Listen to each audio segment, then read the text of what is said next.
All right, today we're going to look at a Volvo oil filter, and should you use them or should you not? So I got one of these devices to open an oil filter. Really never considered doing this. I always thought I'd just buy a quality filter, but I noticed in my CAT manual it talked about, examining the oil filter after you change the oil. I was like, okay, well, I can start doing that. So I bought this device off Amazon. Really not sure. I don't even think it's got a brand on it, but it worked okay. I had to end up using a hammer and a chisel just a little bit, because what I found was, and next time I'll have to open it on the other side, but this right through here is really pretty thick. So this is a really heavy piece of steel right here, and so the blade wasn't completely getting on the back side of it, so it made it difficult to get through it. So next time I'll do it on this other end and we'll see how it works. But initial impressions, this is a heavy filter. I mean, it's for a heavy duty truck, so it should be a heavy filter. And so at least the mounting plate is made heavy.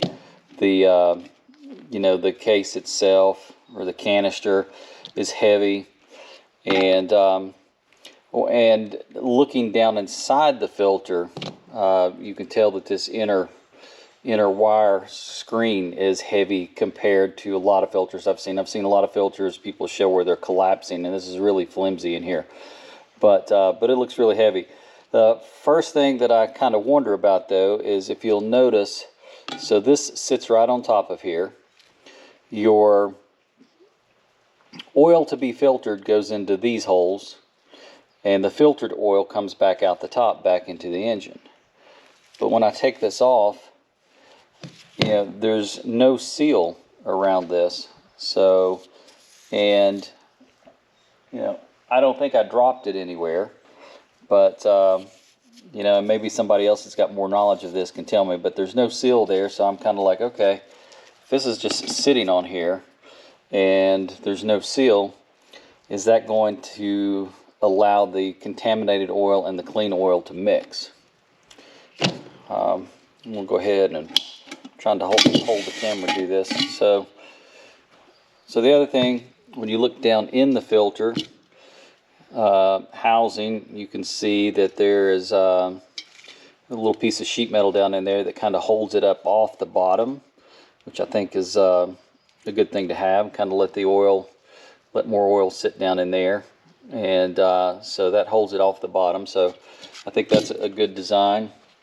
Now, as we start looking at the pleats, those have held up well, and this is damage up here from me trying to get the filter out.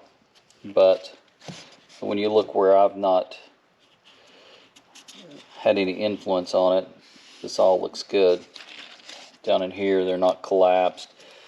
There's a lot of pleats. They're close together.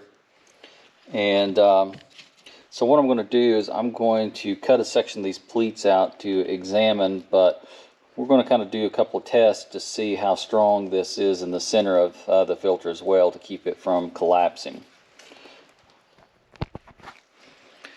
Okay, so what we've done is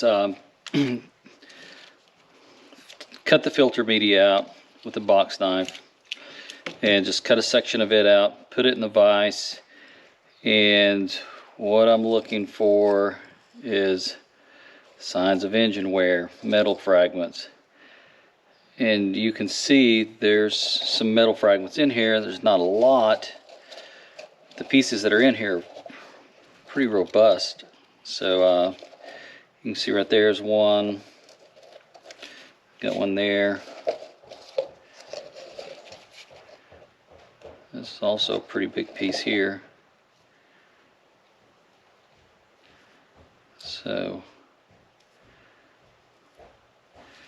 So yeah, there's some large particles here. I don't really see a lot of small ones.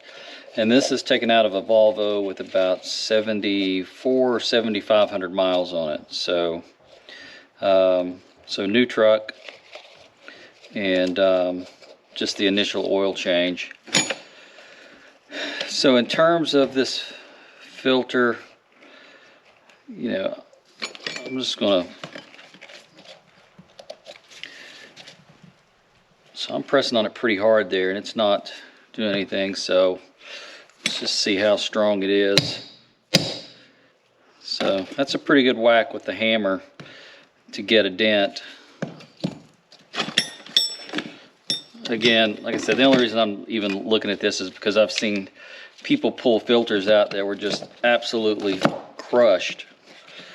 So let's see if, okay, so if I crush it with the, I can crush it with the pliers, but I'm having to put some decent force behind it, and which now I've compromised it, but I'm just curious with this hammer hit again. So nice swat with the hammer.